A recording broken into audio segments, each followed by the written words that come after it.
Bueno, tenemos acá el gusto de recibir a Hernán Lacunza, último ministro de Economía de la gestión de Cambiemos, de la gestión de Mauricio Macri, Hacienda y Finanzas, para ser más precisos. Hacienda y Energía. Hacienda y Energía, y largamente ministro de Economía de la provincia de Buenos Aires. Tenemos muchos temas para hablar, Hernán, pero la primera pregunta que te quiero hacer es una pregunta al Lacunza político, no al técnico. Y es, ¿por qué querés hablar? Es decir, ¿qué es lo que lleva hoy a un funcionario del gobierno de Macri, a un militante de la oposición, tan identificado con la gestión anterior, te diría identificado con un momento muy complicado de la gestión anterior, que fue cuando se desbarrancó la crisis, a decir, quiero decir algo, tengo algo para decir sobre la escena actual? ¿Qué pasó que vos decís, acá hay que hablar? ¿O qué está pasando? Sí, en primer lugar, Carlos, bueno, gracias por la invitación. Segundo, creo que los que tenemos vocación por lo público siempre tenemos la vocación de contribuir en lo que podamos en un momento también crítico como este de la Argentina, para encaminarnos de una vez por todas o salir del pantano en el que estamos desde hace, diría, 4 o 5 décadas. Así que la vocación es esa. Creo que este momento crítico, digamos, la pandemia, la epidemia, el virus, lo que hace es correr el velo, dejarnos arriba del escenario desnudos, con nuestra pobreza de 35%, no de ahora, desde el 1987 que tenemos pobreza promedio de 35%, y con un sistema sanitario frágil que no es ni público, ni privado, ni sindical, ni prepago, ni municipal, ni provincial, ni nacional, con lo cual nos obliga por ahí a sobrereaccionar con una cuarentena muy estricta, asumiendo los costos económicos asociados a esa restricción sanitaria, porque tenemos pánico, terror, estaba en tu columna, a que entre en el conurbano, porque puede ser un desastre, o también porque no confiamos en la capacidad de respuesta de ese sistema sanitario fragmentado. Con un Estado, esa fragilidad, con un Estado a veces impotente, la reacción del Estado hasta acá ha sido, como desde que somos chicos, un poco primitiva e insuficiente, no por falencias del gobierno, sino por la estructura, digamos, primero por una escasez de recursos. Cuando Chile pone 15 puntos del producto y Perú pone 11, es porque uno tiene ahorro y el otro tiene crédito. La Argentina no tiene ninguna de las dos cosas. Y con un Estado que cuando quiere llegar a los más vulnerables se encuentra con 5 millones de informales que no los puede identificar, 3 millones de jubilados que no usan la tarjeta o 70% de pymes que no pueden armar una carpeta de crédito. Bueno, ese combo hace una situación delicada, pero que el detonante es externo, el detonante es el virus, que es común a todo el mundo, pero que tiene un impacto particular en la Argentina por falencias propias. Entonces, ¿qué me lleva a, obviamente, contestando tu pregunta, qué me lleva a tratar de llamar la atención? No confundamos, como tantas veces, nuestros problemas con los factores externos, que en todo caso los desencadenan, pero que no provocan la gravedad de la situación, que tiene que ver con nuestro subdesarrollo ya secular, y que no leamos a partir de ahí la excusa perfecta, no, es un factor externo, y que no tengamos mal el diagnóstico, y que entonces a partir de ahí diseñemos una próxima década pensando que nos tenemos que aislar, que tenemos que salir del mundo, con eslogan del tipo, bueno, ahora viene más Estado. ¿Más Estado? ¿Cómo lo vamos a financiar? O sea, la primera pregunta sin la segunda no tiene sentido. Pues si lo vamos a financiar con emisión, hace 40 años que venimos haciéndolo con inflación. Con deuda, y tenemos los problemas que tenemos hoy día.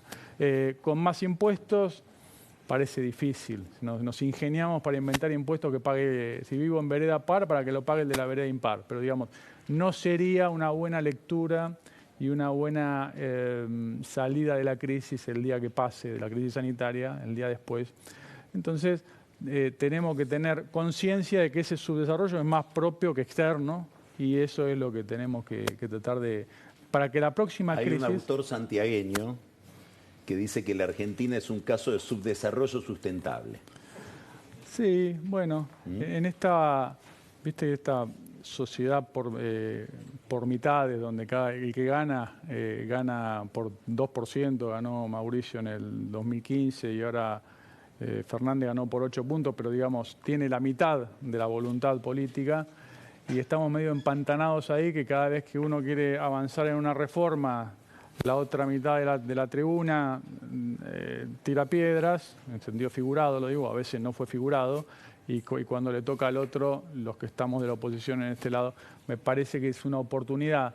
Si hacemos una lectura correcta no del detonante, que es claro, sino de las causas, de la profundidad de la crisis argentina, que trasciende lo del virus, si hacemos puede ser una oportunidad para decir, bueno, hay un set de políticas básicas que tenemos que estar de acuerdo para que el próximo virus, que es inexorable, según dicen los epidemiólogos, y que, bueno, cuestión de tiempo que aparezca otro.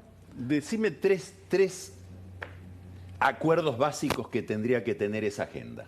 Bueno, aislarnos no nos va a llevar a ningún lado. Esto que hicimos con el Mercosur, ahora que parece que fuimos pero volvimos, no está muy bien claro. Bueno, no hay caso de desarrollo de país que es periférico, que está en los confines de la tierra, lejos de las zonas de producción y consumo mundial, se haya podido desarrollar.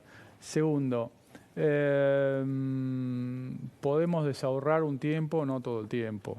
Cuando decimos, somos keynesianos, nosotros somos keynesianos particulares, que lo keynesiano quiere decir los años buenos nos gastamos todo lo que tenemos, los años malos nos gastamos lo que no tenemos. Eso no funciona así. Para que Chile pueda hoy poner 15 puntos del producto en la calle para compensar es porque ahorró, en términos de La Fontaine, se comportó como hormiga y no como cigarra. Tercero, el Banco Central no está para financiar sine die al Tesoro porque eso es inflación. Y la inflación la pagan los pobres. Este es el país, Carlos, del don pirulero, ¿viste? Nadie está contento con la sociedad que construimos. Ahora, cada vez que queremos sacar un tema, entonces, bueno, no creamos empleo, pero los sindicatos no quieren cambiar las leyes laborales. Ahora, da la impresión de que esta crisis en la que estamos y la urgencia de la cuarentena y el trauma que ocasiona la cuarentena en toda la economía está flexibilizando muchas posiciones. Si uno mira muchos sectores muy afectados de la economía, se está haciendo una reforma laboral de hecho. Sí, pero eso no es una institución, una reforma laboral de hecho. No, digo que daría la impresión de que a lo mejor se podría empezar a partir de ese temperamento, de esa plasticidad, a pensar en algo más organizado y más institucional. Claro, pero una cosa es que sea organizado, institucional en el Congreso con leyes y que genera certidumbre, y otra que sea espontáneo, anárquico, desordenado, por sector, por las malas, ¿no? Lo primero genera instituciones, puede generar progreso de largo plazo. Lo segundo es más bien anarquía, parche. Y pauperización también, ¿no? Informalidad. Te quiero hacer una pregunta. El gobierno dice, Macri nos dejó en default virtual, lo dice oficialmente el presidente. Y a partir de ahí, esta es la única propuesta que podemos hacer, o algo muy parecido a esto. ¿Vos cómo ves ese discurso? Sí, primero, default virtual no existe, podemos llamarlo como querramos, digamos. El default tiene consecuencias legales, jurídicas, económicas, financieras, que no ocurrieron. Nosotros, la verdad, Carlos, vos citabas cuando me tocó ser ministro de Economía, a finales del año pasado, nos pusimos, en esos contextos uno elige lo menos malo, no reformas de largo plazo como las que hablábamos recién, lo menos malo. Y ordenadas era evitar la hiperinflación, evitar el corralito, evitar el default y evitar una nueva ronda de evaluación e inflación. Obviamente se tomaron unas medidas antipáticas como los controles cambiarios y el reperfinamiento. Ahora, el reperfinamiento no es un default, no porque lo diga yo, sino porque no lo dice ninguna, por ejemplo, calificadora de riesgo, no lo dijo ningún juez, pero salgamos de lo semántico. No tuvo las consecuencias de un default, las consecuencias disruptivas de un default, como podría haberlas. Ahora, cuando a veces escucho el análisis, Carlos, de bueno, el costo económico ya se lo llevó la pandemia, con lo cual un default sería más o menos indiferente. Mira, el beneficio de un default se agota en esa noche. El pagadiós, el beneficio eventual del pagadiós se agota en esa noche. Que sí, te fuiste cenaste, te fuiste con la panza llena a dormir. A la mañana siguiente no puedes entrar al barrio y por varios años no puedes ir a comer a ese barrio. Con lo cual, me parece que el gobierno está negociando. Bueno, pero los recursos que tendrías que pagar en un determinado tiempo, los tenés. Bueno, por eso. Nosotros dejamos... En un momento en que el financiamiento es muy difícil, digamos. Hay un estímulo importante que no se puede menospreciar en ese sentido. La verdad que hay que hacer todo lo posible para evitar el default, no por los acreedores, sino por los pobres. Porque los que más sufren un default, porque eso es entrar en crisis, se acaba el crédito privado, se acaba el crédito de exportación, se acaba el crédito público. Imagínate que si a mí no me pagan la deuda en dólares, vos no le vas a prestar en pesos al gobierno. Así que el gobierno necesita tener crédito. Un gobierno que no va a tener, Carlos, ni las privatizaciones de Menem, ni la soja de Kirchner, ni las reservas y las AFJP del 2010-2015, ni el crédito de Macri, ¿sí? Internacional, con lo cual, ¿cómo tiene 4 años por delante? Bueno, ese es el gran estímulo a no pagar, justamente ese. Lo único que puedo tener tal vez sea lo que tendría que pagarle a los otros. No, ese es el estímulo a no defaultear, porque si no, sí me quedo sin ningún... ¿Cuál es el plan, me parece, del gobierno? Y me parece que está dentro de las restricciones de recursos y de institucionales, me parece que está bien orientado. ¿A vos la oferta te gusta? La oferta tiene una virtud, el ministro me parece una persona bien intencionada, seria, que tiene una cualidad poco frecuente en la política argentina, y la oferta lo refleja, que está más preocupado por el futuro que por el presente. Eso es bastante inédito en la Argentina. ¿Qué quiere decir eso? ¿Dónde notas eso? Y en que es una propuesta austera, amarreta, ¿sí? No es, y todo el tiempo se encarga de decir, cuando él dice lo sustentable es para que no tengamos otra vez un problema de deuda dentro de X años. Sí. Arriesgada en el sentido de que juega al fleje, para hablar vulgarmente, y jugar al fleje puede picar en la línea y ser un punto o picar afuera. Y los riesgos son bastante asimétricos, porque si pica afuera es o sea, complica el presente y el futuro, ¿sí? Entonces, es una negociación donde la Argentina está parada, vamos a ponerle números redondos, en una oferta de 40.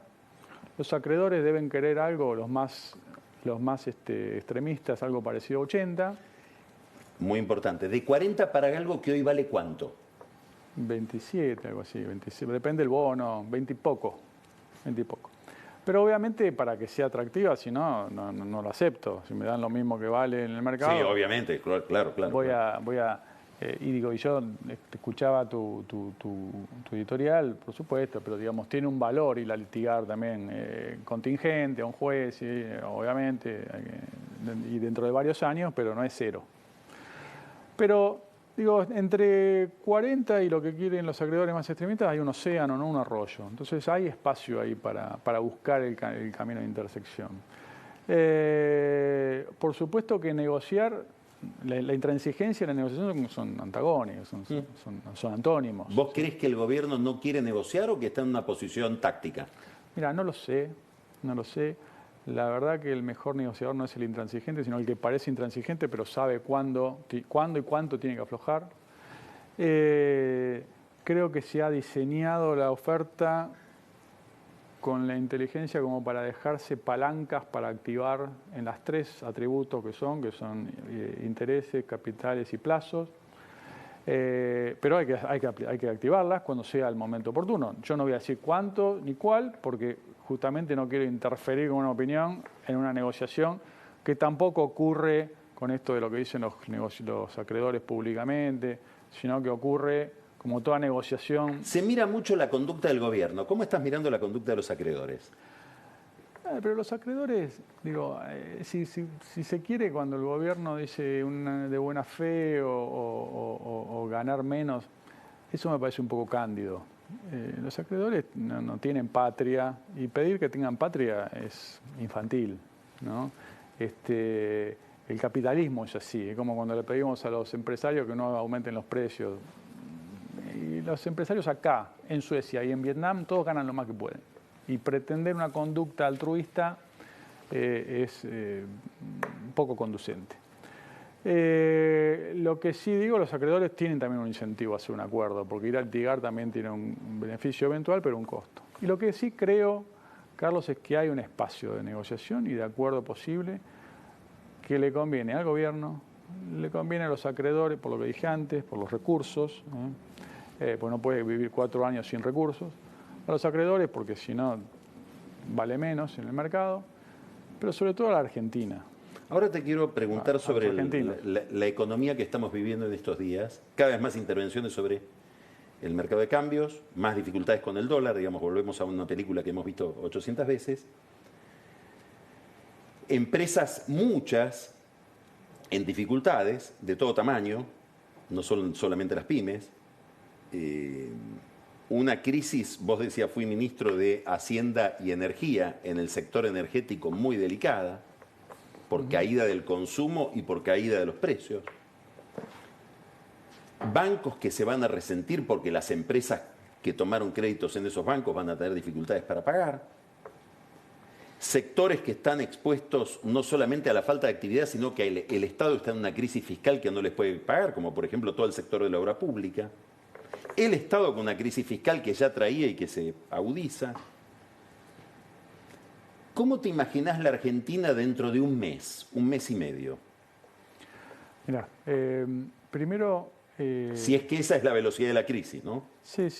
No, dentro de un mes, dentro de 2 meses vamos a estar económicamente más complicados que ahora porque se van a hacer visibles muchas de las cosas que se están incubando. Por ejemplo, ¿cuáles? No, bueno, la recesión, digo, la caída del producto este trimestre va a ser no menor a 10 puntos del producto. Muy bien, no sabemos qué quiere decir eso el gran público. Es más rápida, pero no más profunda, más rápida de lo que fue la de 2002. No tiene parentesco con la génesis de 2002 ni con el desarrollo. ¿Sí? Nada que ver. Pero en cuanto a la magnitud, no hay política pública que pueda compensar eso. Y menos en un Estado sin... Porque, ¿qué quiere decir esto que acabas de decir? Que no hay política pública que pueda compensar eso. Que pueda compensar una caída de 10 puntos del producto. O sea, voy a hacer también una autocrítica a la oposición y también al debate público. Al debate. Si los lunes pedimos a la política pública que, para atenuar los efectos, aumente los subsidios, créditos subsidiados o a empresas. Los martes pedimos que bajen los impuestos. No nos sorprendamos que el miércoles aumente la emisión y la inflación, ¿sí? Porque entonces no va a ser inocuo, no hay forma de que esta crisis sanitaria, ¿sí? el dilema medio falso o de cortísimo plazo de salud versus economía dura un mes. El primer mes se puede optar, el segundo mes se suman, con lo cual... ¿Cómo ves eso? A ver, definite un poquito más. No, bueno, vamos a tener por delante una foto de la evolución de la crisis sanitaria, que aparentemente es mejor de lo que, no sé, por lo que escucho. Como vos dijiste, una cuarentena que es víctima de su propio éxito, porque va postergando el pico. Debe haber una tasa óptima de contagio que no es 0, como para que la tasa de camas ocupadas esté más cerca de 80 que de 5 y después de 120, ¿sí? Que sea más constante. Ahora, sí me parece que serviría, que no está ocurriendo, que el gobierno, a raíz de eso hay que aumentar el déficit pasó de medio punto que dejamos nosotros, el primario va a estar en 5 este año. ¿Qué podría pasar? ¿Qué riesgo hay de esta crisis, de una reacción impropia de la política pública? Que sumemos más factores, o sea, que sumemos a la crisis sanitaria y a la recesión inestabilidad nominal, lo que vos mencionaste, por un exceso de emisión. Porque, a ver, no tenemos moneda, no hagamos de cuenta que la tenemos y entonces podemos emitir libremente. Estas ideas de que no, emitir con esta pandemia no tiene costo, la verdad, Carlos. La idea es que con esta recesión podés emitir indefinidamente. Esa idea vos estás tratando de discutir. Bueno, es que si así fuera, habríamos encontrado la máquina de la felicidad. Y te digo más, el gobierno también lo sabe, porque si no, hagamos impuestos cero y emitamos todo. Y no lo hace. Así que ni siquiera el que lo dice lo cree demasiado. Es verdad que hay atenuantes, como que mientras estás en cuarentena el dinero no circula, entonces no, es como el paciente en reposo, vos le das alcohol, pero no se da cuenta porque está en reposo, pero cuando se pare se va a marear. O un paciente que tiene poco alcohol en sangre, porque nosotros dejamos poca cantidad de dinero emitida, pero es porque ese organismo no tolera. ¿Sí? Entonces tenemos que tener cuidado. Entonces cuando salgamos de la cuarentena, que no puede ser eterna, el efecto de la emisión se va a sentir en los precios. No en una hiperinflación, pero sí en un fogonazo inflacionario. Entonces, para evitar eso, porque la inflación depende. Esto como, viste, como el coronavirus, que vos tomás medidas hoy, pero los resultados los ves dentro de 15 días por la incubación. Bueno, la inflación también tiene una incubación, un poquito más larga que 15 días, como de varios meses. La inflación depende de lo que emitís hoy, la de dentro de 4 meses depende de la que emitís hoy, pero también de las expectativas de lo que vas a emitir. El tipo de cambio informal, hoy Sí. que vale un disparate, está muy por arriba de su valor de equilibrio, pero si todo el mundo piensa que la emisión va a seguir a este ritmo del 200% anualizado, o sea, que vamos a triplicar la cantidad de dinero en un año, y vamos a refugiarnos todos vamos a refugiarnos ¿a dónde? En el exceso de alcohol. Y además vimos que viene más alcohol, bueno, está trabado por el cepo, no puede ir al cerebro, pero va a otro órgano, el informal. ¿Sí? Ahora, si nosotros tenemos un plan, pero no un plan donde decimos, no, el programa monetario va a subir la base monetaria tanto, porque no se puede en esta incertidumbre o el déficit fiscal, sí, pero un plan donde con convicción decimos, bueno, esto dura 2 meses, o lo que dure la pandemia, después vamos a retirar este dinero, este exceso de alcohol. De esta manera. De esta manera. No te quiero hacer una pregunta. Vos decís, el gobierno, es el momento en que el gobierno, el oficialismo, debería abrir el juego a un diálogo, a algún tipo de convergencia, de discutir un programa con mayor base, etcétera, ¿no? Para las reformas que podrían sacarnos más rápido de la crisis y eventualmente hasta aprovechar la crisis. Ahora, dentro de Juntos por el Cambio existe una postura, digamos, ese tema de llegar a un consenso dentro de Juntos por el Cambio ya lo tienen resuelto o hay 20 voces o 5 o 6 recetas. Digamos, ¿qué está pasando hoy en la oposición en relación con la crisis en la que ya estamos metidos? No, es un espacio plural, lo cual no quiere decir que sea anárquico. O sea, Pero Iván, ustedes están hablando, ¿hay institucionalmente algún tipo de ámbito donde se está generando una imagen de lo que ustedes le van a proponer a las sociedades de la oposición o no? Sí hay. Está el partido propiamente dicho, está nuestros legisladores en el Congreso, con los cuales interactuamos todo el tiempo. Están los gobiernos subnacionales que tenemos, en la ciudad, en Corrientes, Mendoza, Jujuy. Te diría que funciona muy orgánicamente eso, lo cual no quiere decir que haya uniformidad. Obviamente el consenso no es uniformidad. Este presunto diálogo que vos estás diciendo público, que no es nada más que oposición, sino que podamos encontrar bases comunes, sí, lo alentaría. También entiendo las dificultades, es más fácil poner de acuerdo sanitaristas que economistas, ¿no? Bueno, obviamente, sí. Porque es más opinable todo. Sí. Una ciencia más blanda, entonces no, la causa-efecto muchas veces nos cuesta encontrarla en un debate público bastante pobre, ¿no? ¿Qué quiere decir eso? No, el debate económico en Argentina, Carlos, por distintas razones, una la dije recién, los lunes discutimos impuestos, los martes gastos, los miércoles deuda. Bueno, hay inconsistencia, hacemos siempre equilibrio parcial. O también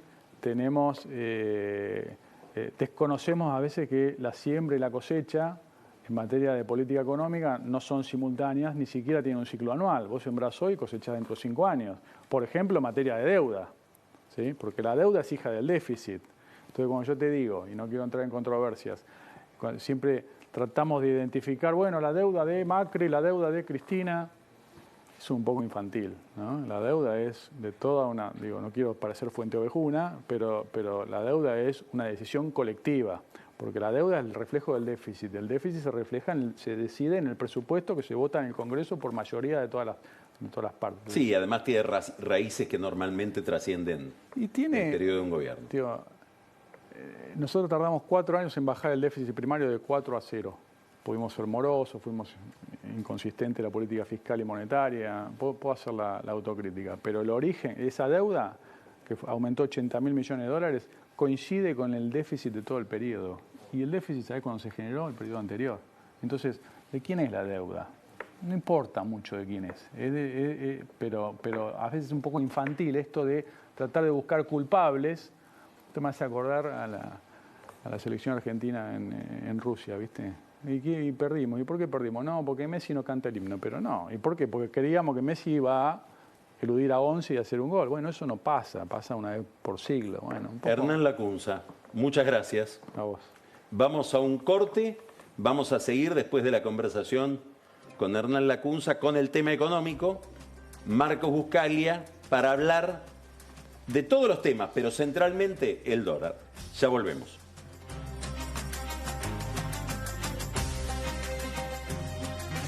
Conoce los canales alternativos de Banco Provincia y realiza tus operaciones de forma rápida y segura desde donde estés. Banca Internet Provincia VIP, VIP Móvil, cajeros automáticos, Extra Cash.